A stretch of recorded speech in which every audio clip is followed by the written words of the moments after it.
Hi friends, పప్పులు నానబెట్టే పని లేకుండా ఈజీగా సింపుల్గా నేను ఇవాళ మీకు 2 రకాల దోశ రెసిపీలను చూపిస్తున్నాను. ఎప్పుడు చేసుకునే దోశల కంటే ఇవి చాలా టేస్టీగా ఉంటాయి. మరి ఇవి ఏం దోశలు ఎలా చేయాలో చూసేద్దాం రండి. వెల్కమ్ బ్యాక్ టు ఏఏ వండర్స్. ముందుగా దోశల కోసం 3 చిన్న బాగా పండిన టమాటోస్ తీసుకొని వీడియోలో చూపిస్తున్నట్టు కట్ చేసి పెట్టుకోవాలి. ఇలా టమాటోస్ వేసుకోవడం వల్ల దోశ టేస్ట్ అనేది చాలా బాగుంటుందండి. ఇలా కట్ చేసుకున్న ముక్కలన్నీ మిక్సీ జార్లో వేసి మెత్తగా పేస్ట్ లాగా పట్టుకోవాలి.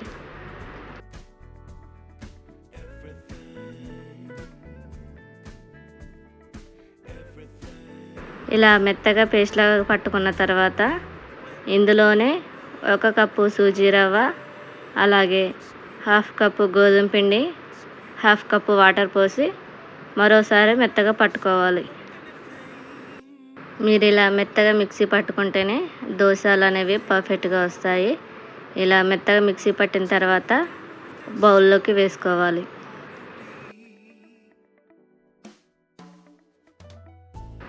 ఇక్కడ చూడండి, బౌల్లో ఉన్న పిండిని చూపిస్తున్నాను. మనం ఎప్పుడు దోశలోకి ఎలాగైతే పిండిని రుబ్బుకుంటామో సేమ్ అలాగే మిక్సీ పట్టుకుంటే సరిపోతుంది. ఇప్పుడు దీన్ని మూత పెట్టి ఒక 10 నిమిషాలు పక్కకు ఉంచుకోవాలి.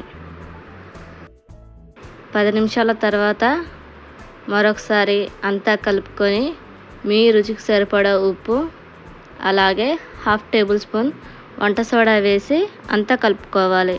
మీకు ఈ బటర్ కన్సిస్టెన్సీ కొంచెం థిక్గా ఉంటే కొంచెం వాటర్ పోసి వీడియోలో నేను ఎలా అయితే చూపిస్తున్నానో సేమ్ అలా ఉంటే సరిపోతుంది. మీరైతే చూసి వాటర్ పోసుకోవాలండి, ఎందుకంటే వాటర్ ఎక్కువైతే బ్యాటర్ అనేది పల్చగా అయిపోతుంది. అప్పుడు దోశలు అయితే అస్సలు రావు. వీడియోలో నేను ఎలా అయితే చూపిస్తున్నానో సేమ్ అదే కన్సిస్టెన్సీలో ఉంటే సరిపోతుంది. మనం ఇప్పుడు ఈ బ్యాటర్ని దోశలు అయితే వేసుకోవచ్చండి, మళ్ళీ ఏం పక్కకు పెట్టిన అవసరం లేదు. ఇప్పుడు దోశ వేసుకోవడం కోసం స్టవ్ పైన దోశ ప్యాన్ పెట్టి మనం ఎప్పుడు నార్మల్ దోశ ఎలా అయితే వేసుకుంటామో సేమ్ అలాగే వేసుకుంటే సరిపోతుంది.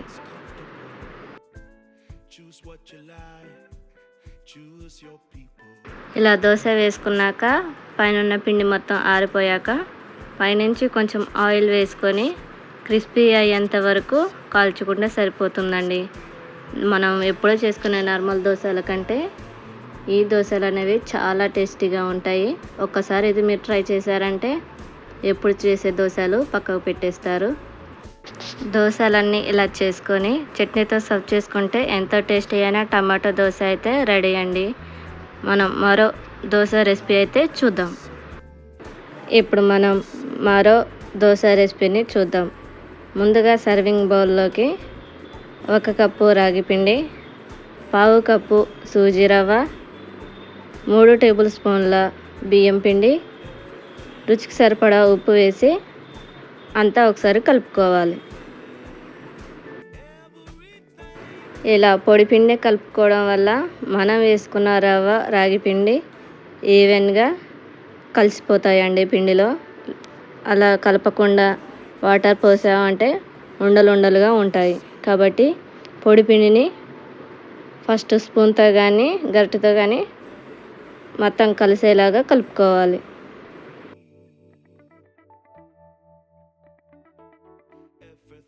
ఇలా పూర్తిగా కలుపుకున్న తర్వాత ఇప్పుడు ఇందులోకి కొద్దిగా వాటర్ పోసుకుంటూ దోశ బ్యాటర్కి మనం ఎలా అయితే ప్రిపేర్ చేసుకుంటామో అదే విధంగా ఈ రాగి పిండిని కూడా కలుపుకోవాలి.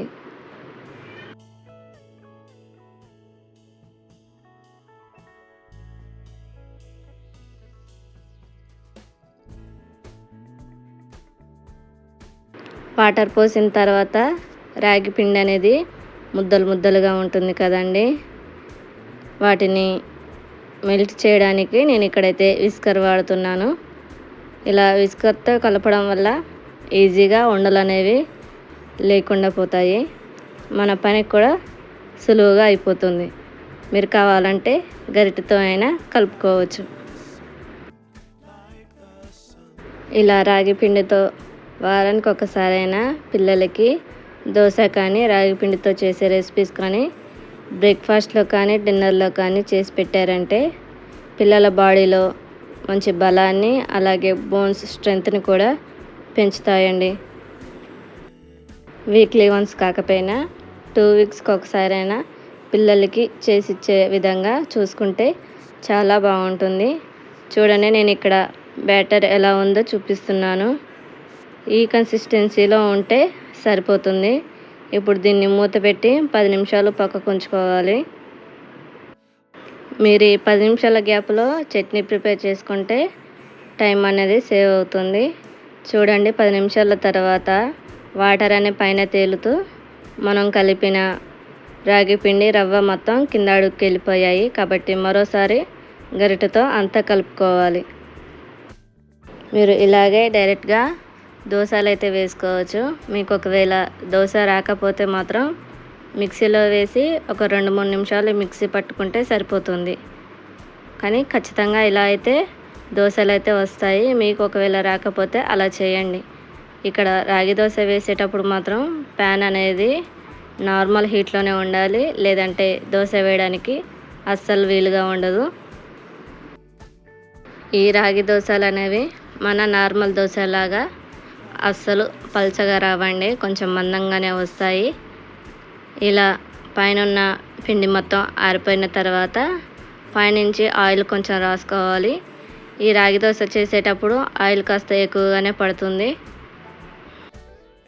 ఇలా ఒకవైపు క్రిస్పీగా అయిన తర్వాత రెండో వైపు టర్న్ చేసుకొని ఒక 2-3 నిమిషాలు క్రిస్పీనెస్ వచ్చేంత వరకు కాల్చుకుంటే సరిపోతుందండి. చూడండి, ఇక్కడ రాగి దోశ అనేది ఈజీగా రిమూవ్ అవుతుంది ప్యాన్ నుంచి.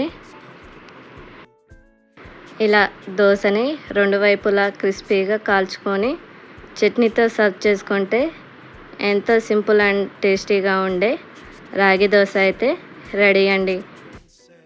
పిల్లలకైనా పెద్దలకైనా బాడీలో బలాన్ని బ్లడ్ని ఇంక్రీజ్ చేస్తుంది. మరి మీకు ఈ రెసిపీ నచ్చినట్లయితే మన ఏఏ వండర్స్ యూట్యూబ్ ఛానల్ని సబ్స్క్రైబ్ చేసుకోండి, లైక్ చేయండి, షేర్ చేయండి, కామెంట్ చేయండి.